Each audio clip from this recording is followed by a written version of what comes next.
1. Apa yang dimaksud dengan tes dan sebutkan aspek-aspek perencanaan tes. Tes adalah alat atau metode yang digunakan untuk mengukur pengetahuan, keterampilan, atau kemampuan seseorang dalam suatu bidang tertentu. Aspek-aspek perencanaan tes meliputi 1. Tujuan tes, yaitu menentukan apa yang ingin diukur atau dinilai melalui tes. Yang kedua, format tes, yaitu menentukan jenis-jenis pertanyaan atau tugas yang akan digunakan dalam tes, seperti pemilihan ganda, esai, atau praktikum. Yang ketiga, kriteria penilaian, yaitu menetapkan kriteria atau standar untuk menilai jawaban atau kinerja peserta tes. Yang keempat, reliabilitas, yaitu memastikan konsistensi atau keandalan hasil tes.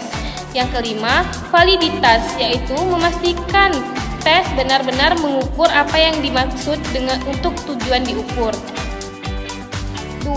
Bagaimana cara mengembangkan soal tes untuk mengukur indikator pencapaian hasil belajar pada aspek kognitif, efektif, dan psikomotor, yaitu pengembangan tes soal untuk berbagai aspek-aspek untuk mengukur indikator pencapaian hasil belajar pada berbagai aspek berikut.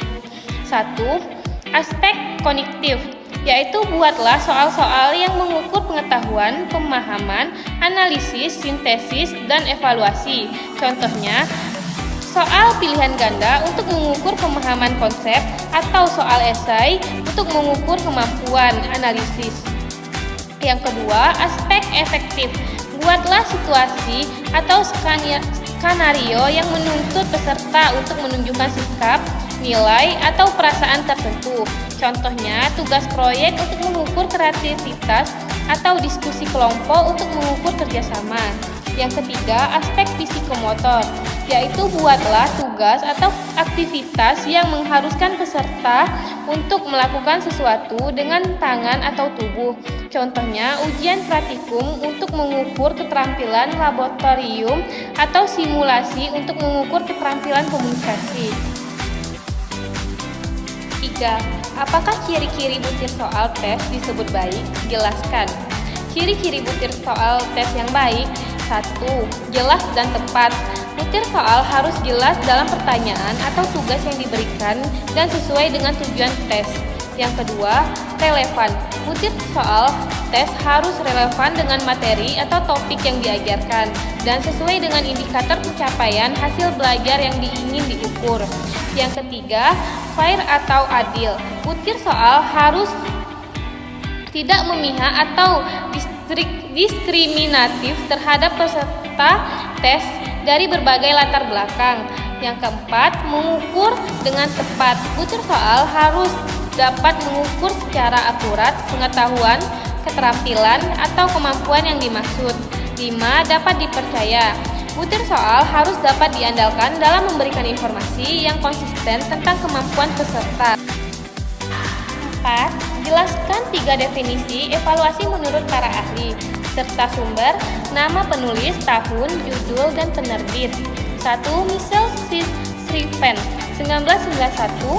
Evaluasi adalah pengumpulan dan penafsiran data untuk membuat keputusan tentang suatu program, kebijakan, atau aktivitas. Sumbernya Schriven, TTM, 1991, Evaluation Thesaurus, Sage Publication in 2, Daniel L. Tuflibiem, 2001. Evaluasi adalah penggunaan konsep ilmiah, metodologi, dan prinsip untuk menilai keefektifan, keefisienan, dan relevansi suatu proyek, program, atau kebijakan. Sumbernya Tuflibiem, D.L. 2001. Evaluation Model John C. Bass. 3. Robert E. Stack, 2010.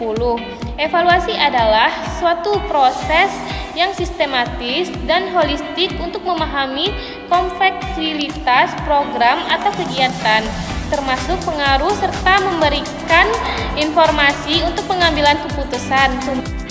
Sumbernya Tech RTTE 2010, Qualitative Research Studying How Things Work, Bluford Press.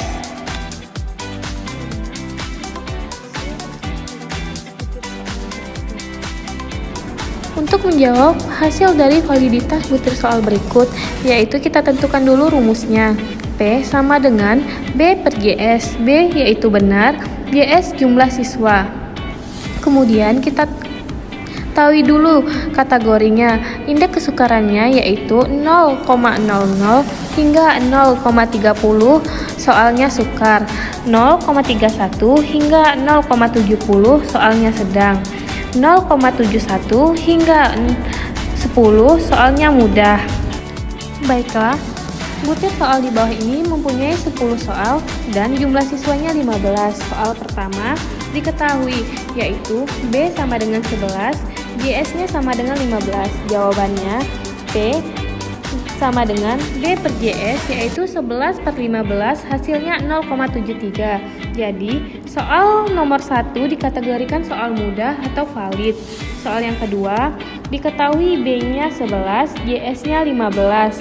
Jawabannya P sama dengan B per GS, yaitu 11 per 15, jawabannya 0,73. Jadi, soal nomor 2 dikategorikan soal mudah dan termasuk soal yang valid. Soal nomor 3, diketahui B sama dengan 6, GS sama dengan 15.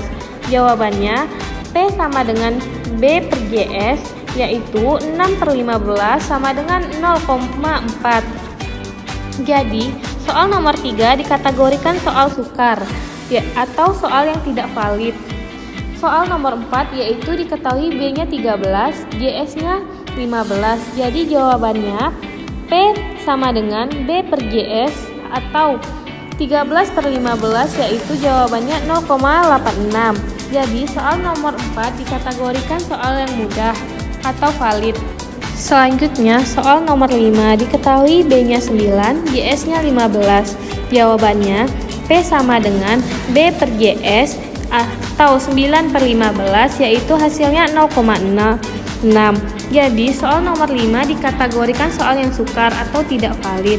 Soal nomor 6 diketahui B-nya 11, GS-nya 15. Jawabannya P sama dengan B per GS, 11 per 15, hasilnya 0,73. Jadi soal nomor 6 dikategorikan soal yang mudah atau valid. Berikutnya soal nomor 7, diketahui B-nya 10, GS-nya 15. Jawabannya P sama dengan B per GS, 10 per 15, hasilnya 0,66. Jadi soal nomor 7 dikategorikan soal yang sedang atau valid. Soal nomor 8 diketahui B-nya 11, GS-nya 15. Jawabannya P sama dengan B per GS, 11 per 15, hasilnya 0,73. Jadi soal nomor 8 dikategorikan soal yang mudah atau valid.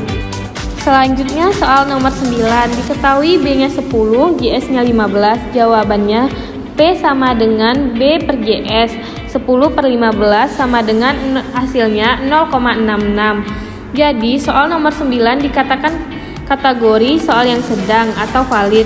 Selanjutnya soal nomor 10 diketahui B-nya 8, GS-nya 15 dan jawabannya P sama dengan B per GS atau 8 per 15, hasilnya 0,53. Jadi soal nomor 10 dikategorikan soal yang sedang atau valid.